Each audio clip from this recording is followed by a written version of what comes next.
समीकरण का हमारा द्वितीय कालखंड है। चलिए हम देखेंगे, पहला प्रश्न है समीकरण हल करके उत्तर की जांच करना है। समीकरण से आप लोग भली भांति परिचित है ना। जो बीजी पद जिसमें तुल्यता का चिन्ह हो, बराबर का चिन्ह हो, वह समीकरण कहलाता है। और समीकरण में बीजी पद का क्या तात्पर्य है? चर, है ना। चर का प्रयोग हम गणित में करने लगे, जिसको प्राय हम किससे लिखते दर्शाते हैं? अंग्रेजी के लेटर्स का प्रयोग करते हैं। चर अगर है गणित में तो वह बीजी पद हो जाता है, बीज गणित हो जाता है। और उसमें बराबर का भी चिन्ह होना, मतलब दो पक्ष में बांटते हैं, बायां पक्ष और दायां पक्ष में वो दिखना चाहिए, तो वह समीकरण कहलाता है।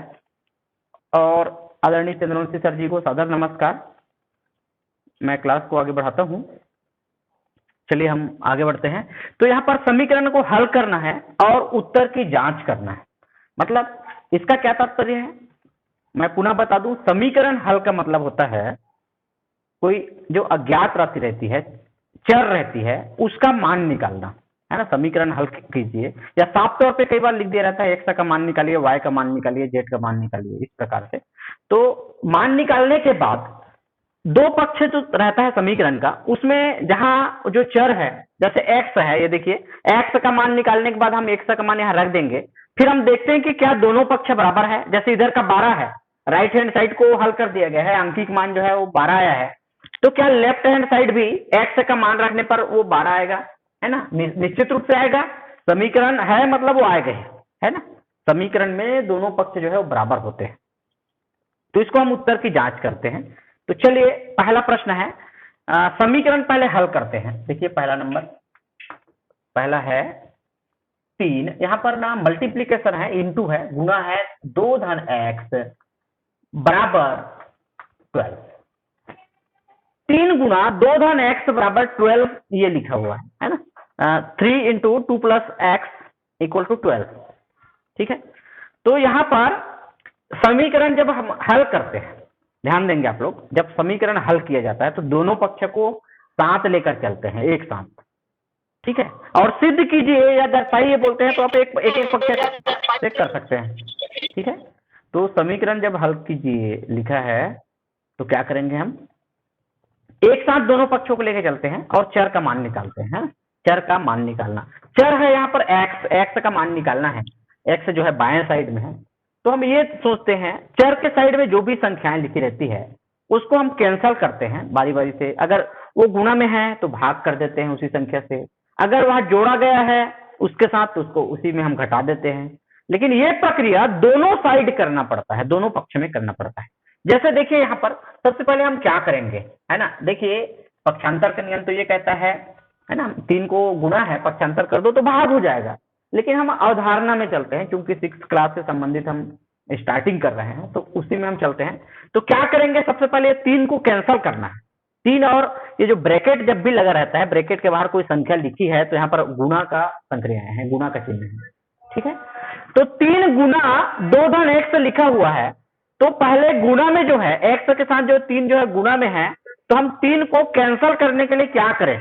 भाग देना पड़ेगा। क्या करना पड़ेगा? भाग। क्योंकि भाग हम केवल एक पक्ष में नहीं देंगे, दोनों पक्षों में देंगे, है ना। तो सीधे सीधे जब हल लिखोगे, है ना, दोनों पक्षों में 3 से भाग देने पर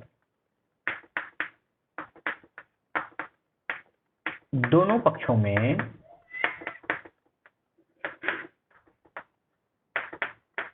3 से भाग देने पर, तो इस प्रकार से आप लिखिए इसको, है ना। या इस प्रकार से भाग दे सकते हैं, सीधा बटा, है ना। भाग देना मतलब उसको डिवाइड कर देना, बटा का चिन्ह के नीचे में हम लिख देते हैं। इसी प्रकार 12 में भी हम 3 का भाग देंगे। ये देखिए मैं पहले ही बता चुका हूं, समीकरण जो है कब बराबर होता है? तराजू के पलटे के समान है। एक तरफ आप कोई सामान जो है वहां से बांट रहे हैं, है ना, कोई संक्रियाएं कर रहे हैं, तो दूसरी तरफ भी करना पड़ेगा, तभी वो बराबर रहेगा, है ना। तराजू के पलटे अगर में बराबर रखा हुआ है, बाट है और सामग्री बराबर है, या दो सामान को हम दोनों साइड में रख दिए हैं, बराबर रख दिए हैं, तो एक का अगर कम किए तो दूसरा भी कम करना पड़ता है। एक अगर जो डाल दिए तो दोनों को भी डालेंगे, तब वो बराबर होगा। तो ये बराबर वही बताता है ना। इसलिए आपको पूछा जाए जब 3 को काटना है तो इधर हम 3 से क्यों भाग दिए? क्योंकि समीकरण में दोनों पक्षों में वो प्रक्रिया करनी पड़ती है। ठीक है, तो इससे क्या होगा, 3 और 3 कैंसिल हो जाएगा, तो 2 धन एक्स, ये देखिए ये वाला प्रक्रिया क्या हो गया, 2 धन एक्स, और पक्षांतर जब हम करते हैं, याद करो ये 3 को अगर गुना में है, पक्षांतर करेंगे तो 12 के किस में जाएगा, वो भाग में, वो वाला कंडीशन आ जाता है, अर्थात 12/3, 12 को 3 से भाग दीजिए, 3 चौक 12। तो ये फर्स्ट स्टेप हो गया, समीकरण थोड़ा स्टार्ट हो गया। अब दूसरा टारगेट है, जिधर चर है उसको ध्यान देना है ना, चर क्या है, एक्स है, उसके पक्ष है ना, कौन सा पक्ष है, बायां पक्ष है ना, लेफ्ट हैंड साइड, तो 2 को अब कैंसिल करना है, 2 उसके साथ योग के रूप में है, जुड़ा हुआ है, तो क्या कैसे हटाएं उसको, 2 को यहां से कैंसिल कैसे करें, 2 घटाना पड़ेगा है ना, जुड़ा है तो क्या करेंगे हम, घटाएंगे, वो भी दोनों पक्षों में प्रक्रिया करना पड़ेगा, दोनों पक्षों में 2 घटाने पर,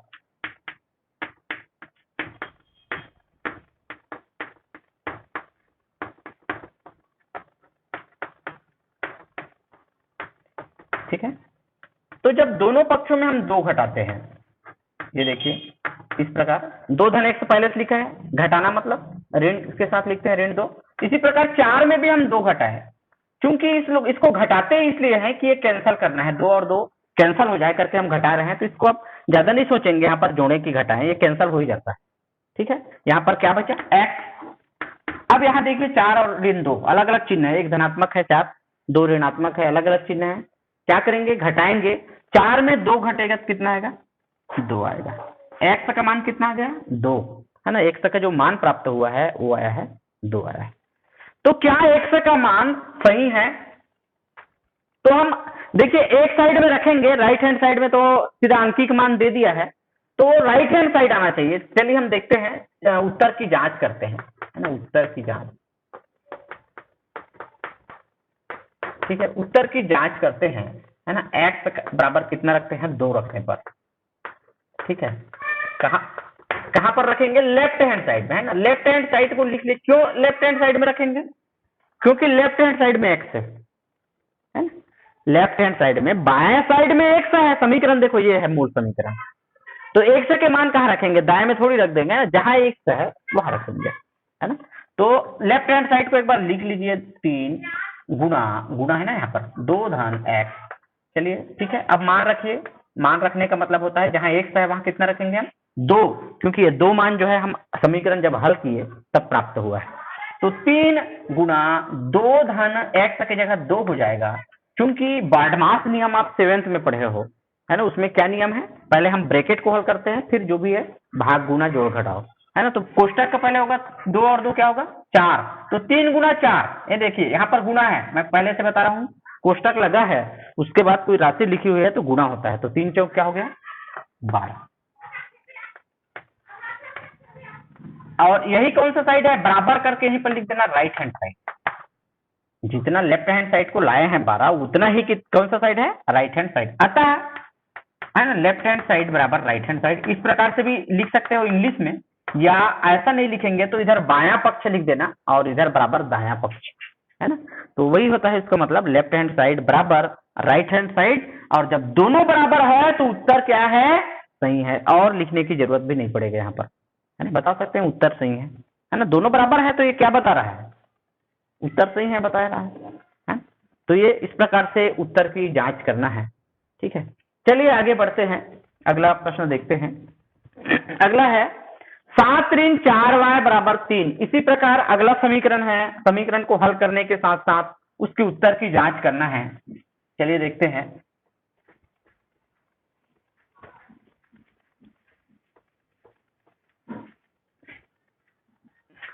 दूसरा नंबर, 7 ऋण 4y बराबर 3, ठीक है।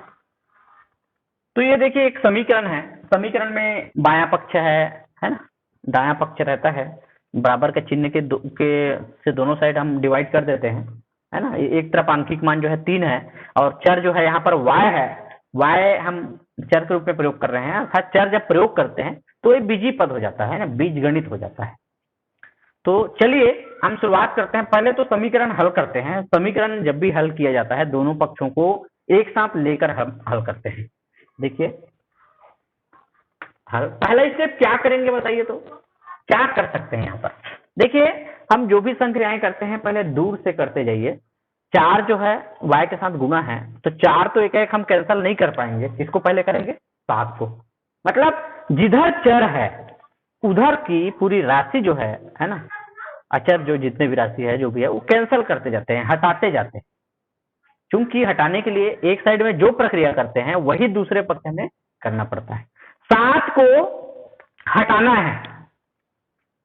7 क्या हुआ है, किस रूप में हुआ है 4y के साथ। अब आप इसको देख के मत बोल देना वो घटा है, घटा रहे हैं, घटा नहीं रहे हैं। 7 का चिन्ह क्या है, धन चिन्ह है, योग के रूप में है। इसको सही मायने में लिखा जाए तो ऋण 4y धन 7 है।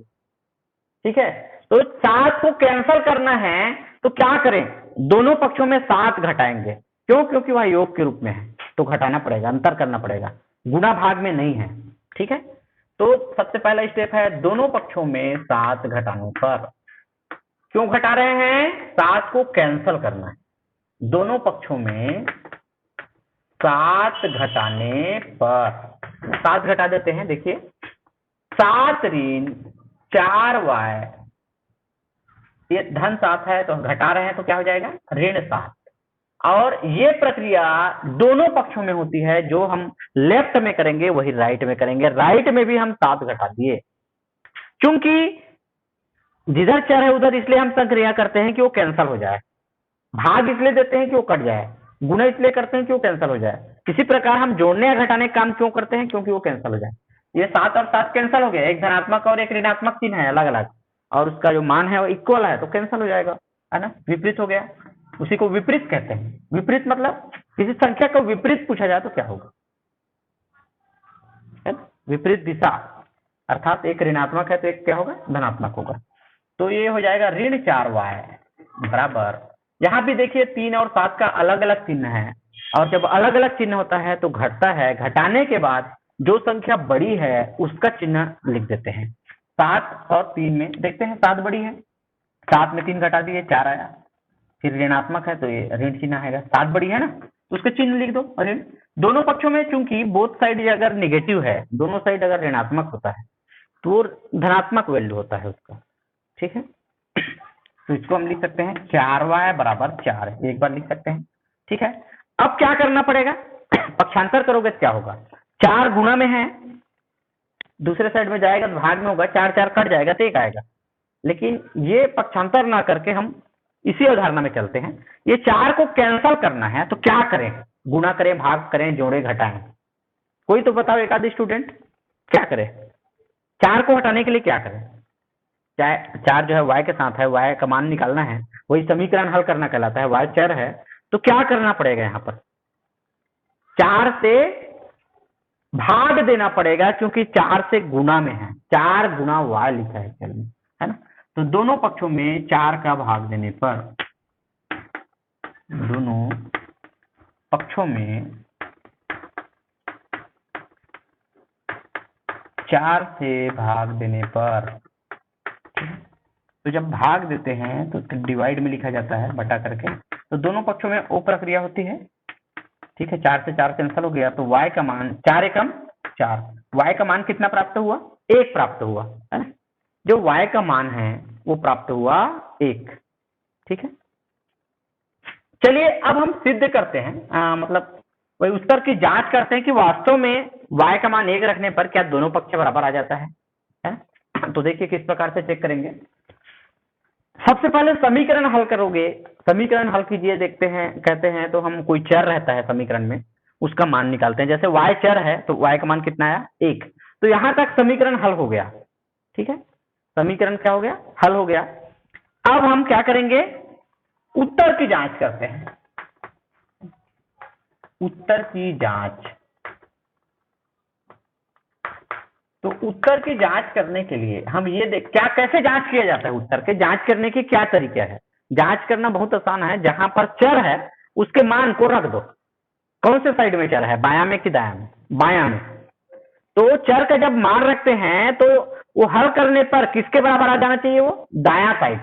अगर दाया साइड में उसका एग्जैक्ट अंकिक मान दे दिया तो ठीक है, तो हम लेफ्ट को हल करेंगे तो राइट आना चाहिए, है ना। तो यहाँ पर देखिए उत्तर की जांच करने के लिए पहले सबसे पहले तो हम चलिए लिख देते हैं बायां पक्ष लिख देते हैं, है ना। क्यों ले रहे हैं बायां पक्ष को? बायां पक्ष में चर है जहां पर उसका मान रखना है ना। बायां पक्ष को लिख लीजिए, क्या लिखा है? 7 ऋण 4y, केवल बायां पक्ष लिखेंगे ना। अब यहां लिखेंगे y का मान कितना रखने पर, कितना आया है? 1 रखने पर, है ना, y बराबर 1 रखने पर। तो ये हो जाएगा इंप्लाइज 7 ऋण, ये देखिए 4 और y के बीच में कौन सी संक्रियाएं हैं, है ना। 4 जो है और y के बीच में कौन सी संक्रियाएं हैं? गुणा का चिन्ह है, 4 एकम 4। तो 7 ऋण 4, 7 में 4 घटाते हैं तो कितना आता है? 3 आता है। और 3 कौन से साइड में लिखा है? दायां पक्ष में लिखा है, दायां साइड में लिखा है। तो 3 बराबर लिखने के बाद आप यहीं पर लिख सकते हैं एक बार दायां पक्ष, या अलग अलग लिख सकते हैं, बायां पक्ष बराबर 3, दायां पक्ष बराबर 3, है ना। अतः लास्ट में लिखेंगे, अतः बायां पक्ष बराबर दायां पक्ष, बायां पक्ष बराबर दायां पक्ष, और दोनों पक्ष जब बराबर है तो उत्तर सही है ना। और समीकरण में तो वही आना ही है, दोनों पक्ष बराबर होना ही है, ठीक है। तो इस प्रकार से उत्तर की आप लोग जांच करेंगे, अन्य प्रश्न को भी आप लोग अभ्यास करेंगे। चलिए आगे बढ़ते हैं।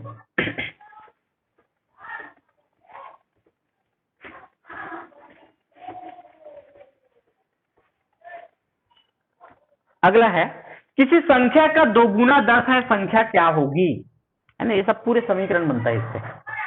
तो कोई भी संख्या मान रहे हो तो आप 1 से मान लीजिए, है ना। चाहे कोई भी शर्त लगाएं, कोई भी कंडीशन लगाएं, या 1 से नहीं मानेंगे तो y मान सकते हैं, z मान सकते हैं, कोई भी आप चर लेना है बस, है ना। और हम सबसे ज्यादा प्रयोग x का करने का हमारा अभ्यास हो गया है, क्योंकि x y z में प्रथम नंबर में x आता है, तो x का हम ज्यादा प्रयोग करते हैं, ठीक है। तो माना कि वह संख्या क्या है? x है ना। दूसरा नंबर, माना कि वह संख्या x है ना। कौन सी संख्या x है? किसी संख्या का 2 गुना 10 है, संख्या क्या होगी? वही संख्या को मान रहे हैं हम x। तो प्रश्नानुसार उसका 2 गुना, है ना। यहाँ पर अलग अलग भी बता सकते हो, प्रश्नानुसार संख्या का 2 गुना, एक बार लिख देते थे, संख्या का, नहीं यहाँ पर प्रश्नानुसार लिखेंगे ना तो केवल नीचे में आ जाएगा, है ना। संख्या का 2 गुना लिख दीजिए सीधे सीधे, बराबर क्या हो जाएगा? 2 गुना x बराबर 2x। अब लिखिए प्रश्नानुसार, प्रश्नानुसार जब संख्या का दुगुना करते हैं, संख्या का क्या करते हैं? दुगुना, अर्थात 2x, तो उसका मान कितना आता है? 10 आता है, 10 है। संख्या का 2 गुना 10 है, अर्थात उसका मान 10 आता है या 10 प्राप्त होता है, ठीक है। तो इस प्रकार से 10 लिखेंगे। अब समीकरण हमारा और बन गया, देखिए समीकरण है, छोटा सा समीकरण बना है। तो x का मान निकालना है, तो कौन सी संक्रियाएं करें, है ना। x के साइड में क्या है? 2 है ना, 2 लिखा है, 2 x के साथ गुणा के रूप में है, तो क्या करना पड़ेगा? 2 से भाग देना पड़ेगा, है ना। 2 से भाग देंगे, दोनों पक्षों में 2 का भाग देंगे, या 2 से भाग देंगे, दोनों पक्षों में 2 से भाग देने पर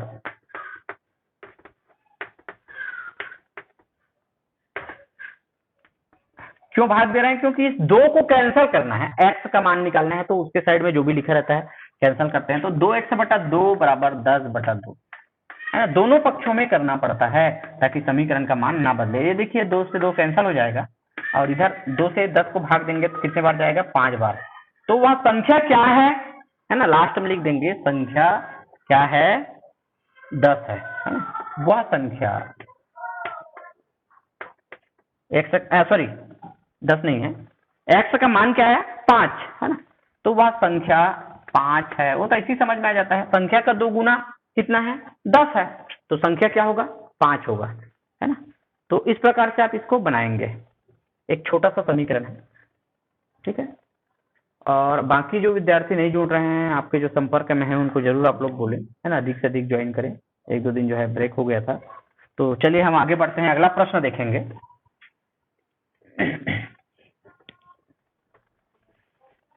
चलिए प्रश्न क्रमांक हम 3 देखते हैं।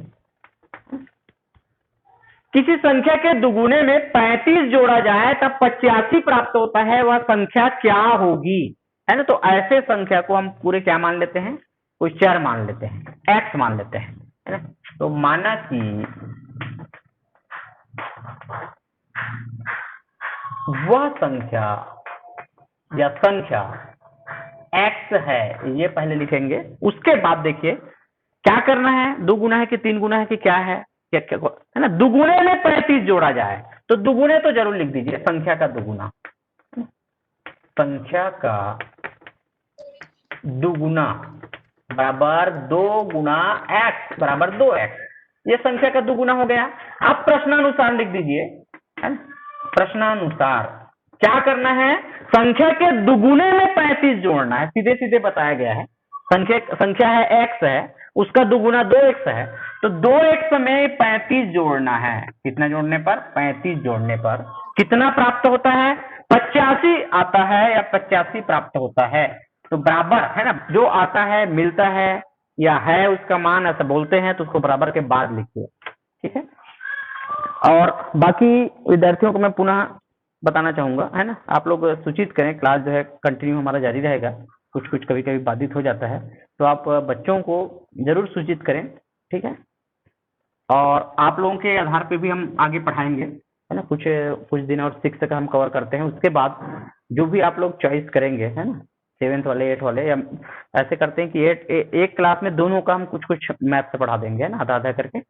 चलिए देखते हैं अब क्या करना पड़ेगा जी। ये समीकरण आ गया है ना, समीकरण है, और समीकरण जब आता है तो उसको हम समीकरण को हल करते हैं, और समीकरण को हल करने के लिए क्या प्रोसेस है, समीकरण जब हम हल करते हैं तो एक साथ पूरी संख्याएं को दोनों पक्षों को लेके चलते हैं। हमारा टारगेट ये रहता है, अवधारणा में अगर मूल में जाए तो देखते हैं कि चर किधर है, चर क्या है और किधर है। चर x है और बायां पक्ष में है, तो बायां पक्ष में जो भी संख्याएं और लिखी रहती है, अचर कह सकते हैं, उसको हम कैंसल करते जाते हैं। जैसे 35 एक्स्ट्रा है, दो एक्स्ट्रा है, तो कैसे इसको कैंसिल करें, तो हम दूर से करेंगे। पहले 2 तो एक्स्ट्रा के साथ गुना है, तो जो 35 है उसको पहले हटाएंगे, है ना। 35 को हटाने के लिए क्या करें, धन 35 है, क्या करें, दोनों पक्षों में 35 घटाते हैं, ताकि ये 35 जो है वो कैंसिल हो जाएगा। जुड़ा हुआ है तो घटा दो, है ना। तो दोनों पक्षों में 35 घटाने पर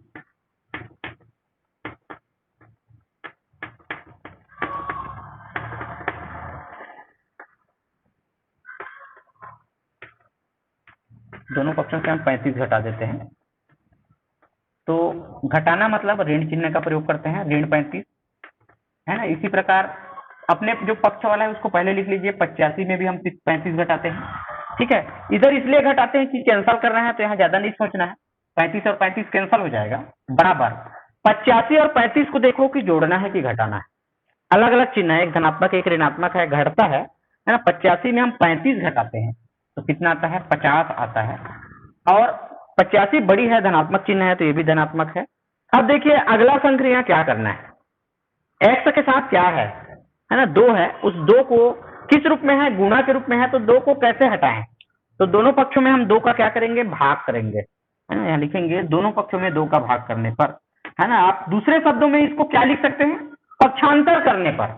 तो 2 गुना है तो किसमें चला जाएगा, 50 के बटा में, भाग में चला जाएगा। यही बताया जाता है आगे के क्लास में, 60 में पक्षांतर बोलते हैं, है ना। अभी आप चूंकि अवधारणा पर आधारित जो चैप्टर है, तो हम इसी पर लेते हैं, है ना। दोनों पक्षों में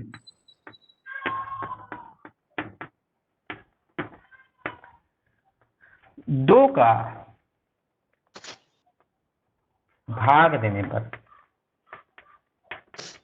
ठीक है, भाग देते हैं तो बटा में आ जाता है 2x बटा 2 और 50 बटा 2, इस प्रकार से लिखेंगे। अब देखिए 2 से 2 कैंसिल हो गया, है ना, 2 से 2 कैंसिल हो गया, तो यहाँ पर श्योर हो जाएगा, तो हाँ हो जाएगा। तो x बराबर क्या आया, 50 का 2 से भाग दे दीजिए, है ना, 50 का आधा कर दीजिए, 2 से भाग देना मतलब 25 आ जाएगा, 2 दूने 4, है ना, 5 में 4 घटाए 1 आया, 1 के साथ शून्य उतारे, 2 पंचे 10, तो x का जो मान है वो कितना आया, 25 आया। तो किसी संख्या का दुगुने में 35 जोड़ा जाए तो 85 होता है, तो वो कौन सी संख्या है, 25 है। 25 का दुगुना करो, कितना हो जाएगा, 25 दूने 50, और उसमें 35 जोड़ो, तो 50 में 35 जोड़े तो कितना आता है, 85 आता है ना? तो इस प्रकार से हम बनाएंगे। चलिए अगला अगला हमारा प्रश्न है, 25 पैसे के कितने सिक्के 10 रुपये के बराबर होंगे। कई बार हम सिक्के का मतलब, पहले जैसे पैसे भी चलता था, आप लोग जानते हैं, है ना। अभी के जो कुछ बच्चे जो है नहीं जानते, और पुराने लोगों से अगर पूछा जाए तो उन लोग बताएंगे। तो सिक्के का मतलब केवल 1 रुपया या 2 रुपया नहीं है। सिक्के का मतलब है धातु का जो हमारा विनिमय है, राशि है, वो सिक्के के अंतर्गत आता है। जैसे 25 पैसे के भी सिक्के रहते थे, है ना, उसको सिक्के कहा गया है यहाँ पर। और इसके अलावा 10 पैसे, 5 पैसे, है ना, इस प्रकार से चलता था। 50 पैसे का भी सिक्के रहता था।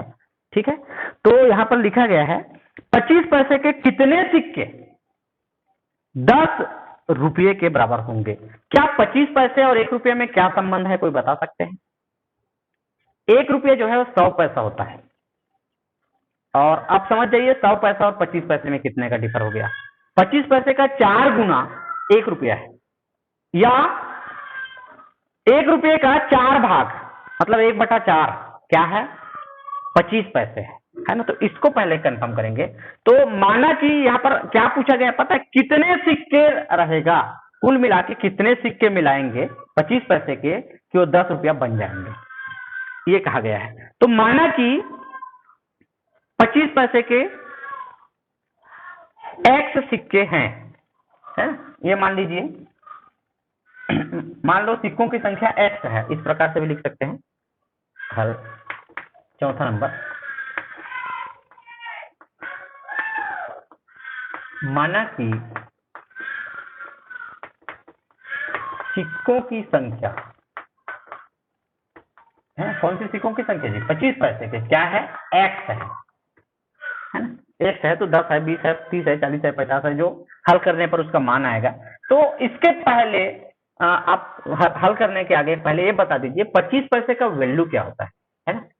तो यहाँ लिखेंगे 25 पैसे, जबकि 25 पैसे बराबर क्या होता है, 1/4 रुपये।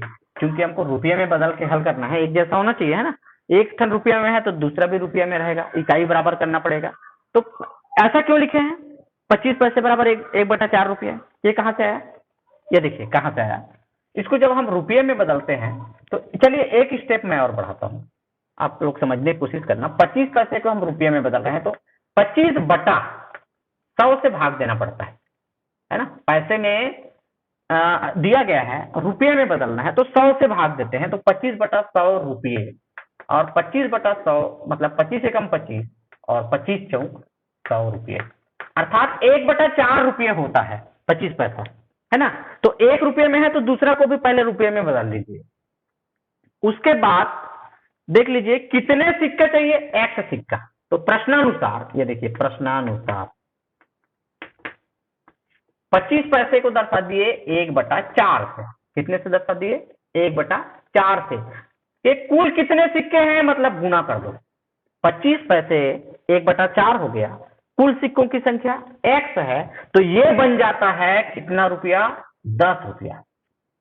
तो इस प्रकार से जरूर लिख दीजिए आप प्रश्नानुसार 25 पैसे के x सिक्के कितना बनते हैं, 10 रुपये। तो ये इस प्रकार से हमारा समीकरण बन गया। x/4 भी लिख सकते हो, x/4 बराबर 10। अब क्या करें दोनों पक्षों में x का मान निकालने के लिए, तो हमारा समीकरण बन गया। अभी देखिए भाग में आया है, हम चर वाले पक्ष को देखते हैं। चर वाला पक्ष क्या है, x/4 है, ठीक है। तो 4 को कैंसिल करने के लिए क्या करें, गुणा करें कि भाग करें कि जोड़ें कि घटाएं। क्यों, यहाँ पर 4 जो है भाग के रूप में है, भाग को कैंसिल करना है तो इसकी विपरीत संक्रियाएं गुणा करना पड़ता है। क्योंकि हम एक पक्ष में ही नहीं करेंगे, दोनों पक्षों में करेंगे, 4 का गुणा करने पर, है ना, दोनों पक्षों में 4 का गुणा करने पर।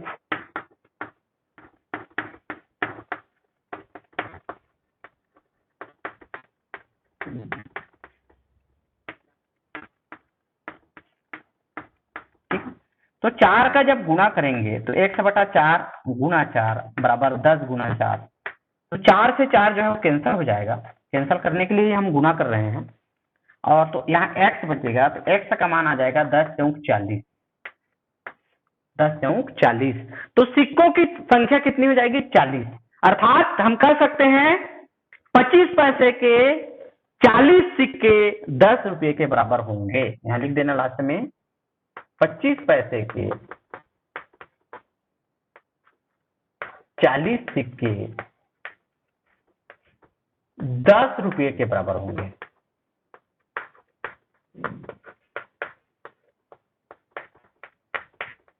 ये इसका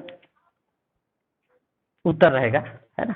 तो आप लोग को मैं पुनः सूचित कर दूं, बाकी साथियों को बताइए आप लोग, है ना। क्लास जो है हमारा कंटिन्यू चलेगा, कुछ कारणवश कभी कभी बाधित हो जाता है। 9 बजे वाला जो क्लास है वो तो चलेगा ही, और हम सभी प्रकार के उसमें कवर करेंगे, है ना। और अगला जो प्रश्न है इसको देख लीजिए, है। अगला प्रश्न है, उमा के पास कुछ मीटर कपड़ा है। उमा के पास कुछ मीटर कपड़ा है। चलिए हम बना के देखते हैं इसको।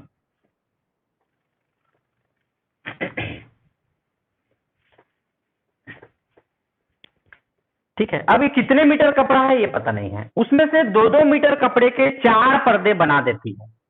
2-2 मीटर वाला साइज वाला कितने पर्दे बना लेती है? 4 पर्दे। तो 2 चौक कितना हो गया? 8 मीटर का पर्दा बन गया। ठीक है, 8 मीटर का पर्दा बन गया। उसके बाद भी उसके पास 5 मीटर बचे रहते हैं, बताइए।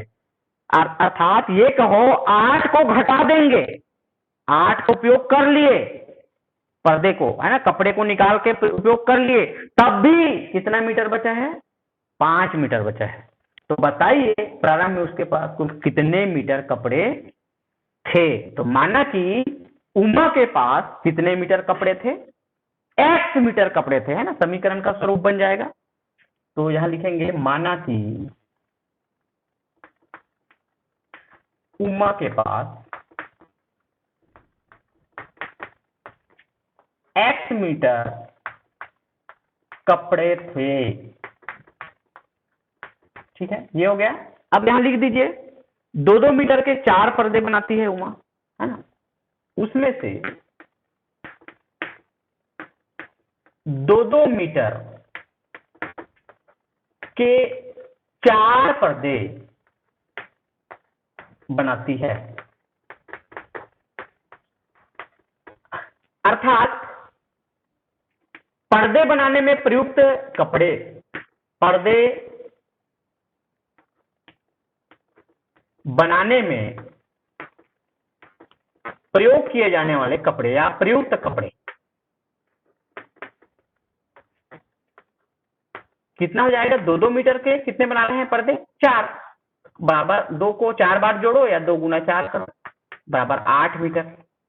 ठीक, 8 मीटर कपड़े पर्दे बनाने में प्रयोग करती है, कुल x मीटर है। उसके बाद भी उनके पास 5 मीटर कपड़े रहते हैं। ठीक है, उसके बाद भी कितने मीटर कपड़े रहते हैं? 5 मीटर। तो यहां लिखेंगे प्रश्नानुसार, है ना, प्रश्नानुसार लिख दीजिए। प्रश्नानुसार क्या है, कैसे लिखेंगे? कुल कपड़े कितने हैं? x है। x में कितना खत्म हो गया, कितना घटा दिए, कितना कम कर दिए पर्दे बनाकर? 8 मीटर। x कुल लंबाई है कपड़े की, उसमें से 8 मीटर कम कर दिए, तो कितना बचता है उसके बाद भी? बराबर घटाने पर कितना आता है? 5 मीटर, 5 आता है। तो देखिए ये समीकरण बन रहा है। समीकरण का left hand side right hand side हो गया, है ना। देखते हैं चर कौन सी साइड में है? बायां पक्ष में है। चर के साथ कुछ संख्याएं जो दी गई है वो किस रूप में है? गुणा, भाग, जोड़, घटाओ। तो किस रूप में है? घटाया गया है 8 को। तो 8 को कैंसिल करने के लिए क्या करें? दोनों पक्षों में क्या करें?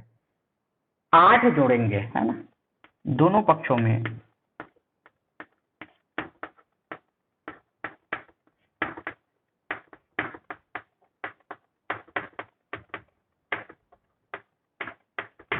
आठ जोड़ने पर, तो x ऋण 8 क्यों जोड़ा जा रहा है 8 को? क्योंकि 8 को 8 से कटाना है।